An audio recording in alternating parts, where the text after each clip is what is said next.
Well, hello, Matthew Foster. We're back again, and I've got a question for you. If, say, you wanted to buy a cherry tree in a garden centre, what exactly should someone be looking for in order to choose a really good quality specimen? First and foremost, you're looking for a nice framework of branches that hopefully your garden centre hasn't butchered and pruned for you. You don't really want them to do that.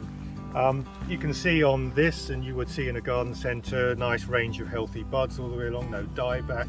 It's a really good sign. And what we have is a bare root tree that's been planted about 3 weeks ago. You don't have to be that fancy with soil type selection. It's just got to be very well drained. So if you're on heavy ground, you've got to dig a hole that's 2 or 3 times bigger than you need. Backfill it with lots of compost, sandy material, good drainage. Cherries do not like wet feet. That's a #1 rule. And don't be too worried about what's up with the leader. That's sustained a bit of damage, but it's dry. It's okay. There's no disease coming in. We don't have to worry about that. It's almost been headed back for us. So you'll get some possible reaction out there, but we're not worried about that. What we're worried about is down here, these branches will bud up this year and we'll have fruit off that next year. So within 2 years of you purchasing a tree, you'll be eating cherries.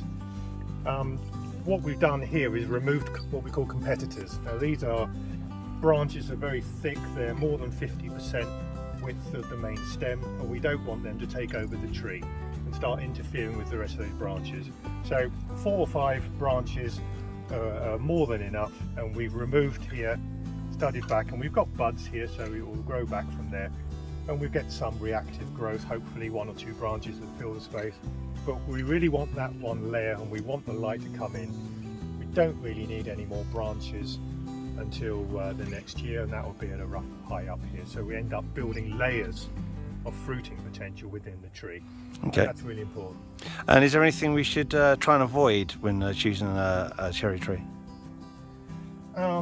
Really avoid anything that's got, if you've got any sort of sap leakage, any gummosis, it's not a good sign of health.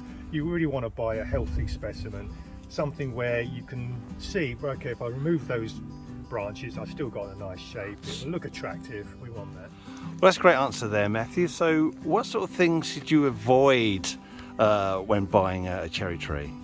Well, the first thing you've got to look for is tree health. So you want to look to make sure, if you're buying in the springtime, it might be at this stage or the buds haven't broken yet. You want all the buds to be with green tip or nice and fat and healthy. You don't want to see any dead bits of wood. That would give you a hint that it's not so happy a tree. So most trees at this growth stage would tell you very clearly if it's a healthy tree or not. If you saw any sap flowing underneath, any new growth, there's a sign of potential bacterial canker disease, and you don't really want to go near them. So you want a tree that's got vitality and it's showing signs of it already. I wouldn't necessarily worry about anything towards the leader, because we'll probably cut back in the autumn anyway. But we're worried about the main branch structure. It's got at least 3 or 4 branches, equal vigor, they're all the same width roughly. Don't worry about anything that's a bit odd and too thick, because as you can see here, we remove it. And we don't want those to compete with the main leader. And the golden rule is, if it's more than 50% width of the main leader stem, then we stub it back. And it's always good on cherry to leave a nice long stub, as you can see here. So if we do get any dieback and any risk of disease, it won't enter into the main stem of the tree. All right, well, thanks very much. That's really good information. So hopefully our viewers will take that on board and consider that when they're buying their cherry trees.